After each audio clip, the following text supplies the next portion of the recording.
કળશ લઈને દેવતાઓ આવ્યા છે. દેવતાઓને આ અમૃત કળશ લીધા વગર એ અમૃત આપ્યું દેવતાઓએ, છતાંય સુખદેવજી મહારાજે એમને આ કથામૃત નથી આપ્યું. એ ભાગ્યશાળી છે જે શ્રોતાઓ કે જે કથા સાંભળે છે. દેવતાઓને પણ દુર્લભ છે આ શ્રીમદ ભાગવત. એક વખત આ કથા નારદજીએ સાંભળેલી કથા છે. કેની પાસે સાંભળી? તો સનત કુમારો પાસે કથા સાંભળી છે. એમની કથા તરફ લઈ જતા હવે નારદજી એક વખત ફરતા ફરતા કહે કે નારદજી ફરતા ફરતા મનુષ્ય લોકમાં આવ્યા અને મનુષ્ય લોકની અંદર આવ્યા અને એને તીર્થોમાં જઈ શાંતિ મેળવવા માટે આવ્યા હતા. તો નારદજી કે હું પૃથ્વીની અંદર આવ્યો. આહા, પુષ્કરમ ચ પ્રયાગમ ચ. આ બધાને ખબર છે તીર્થોનો રાજા પ્રયાગ છે. પ્રયાગ એ તીર્થોનું એ રાજત્વ છે. તો પેલું આવવું જોઈએ પ્રયાગમ ચ પુષ્કરમ ચ. પણ અહીંયા પુષ્કરમ ચ પ્રયાગમ ચ.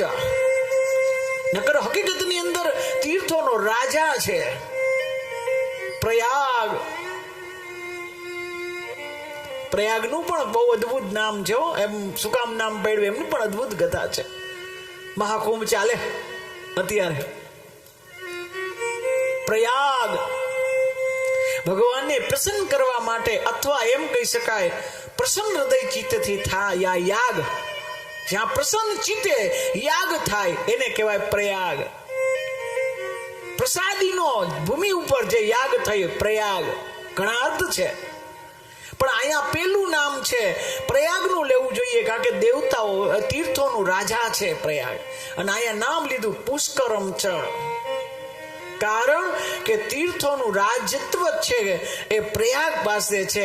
પણ તીર્થોના કોઈ ગુરુ હોય તો એ છે પુષ્કર. એટલે પેલા પુષ્કરનું નામ લીધું. પુષ્કરમ ચ પ્રયાગમ ચ કાશીમ ગોદાવરી. તથા નારદજી ત્યાં ગયા તોય શાંતિ ન મળી, તીર્થમાં ગયા તોય શાંતિ ન મળી.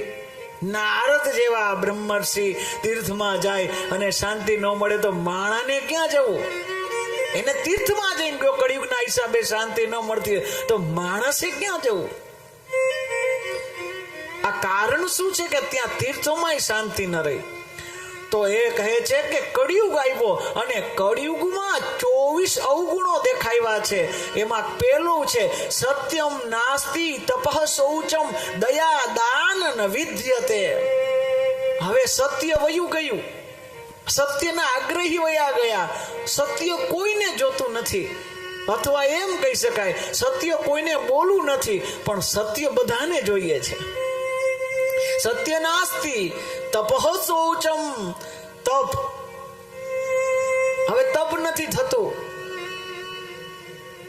તપ વયું ગયું. તપઃ શૌચમ, પવિત્રતા વહી ગઈ. હવે પવિત્રતા જે છે માત્ર દેખાવની બાહ્ય રહી છે. બે પ્રકારની પવિત્રતા હોય, એક અંદરની હોય, એક બહારની હોય.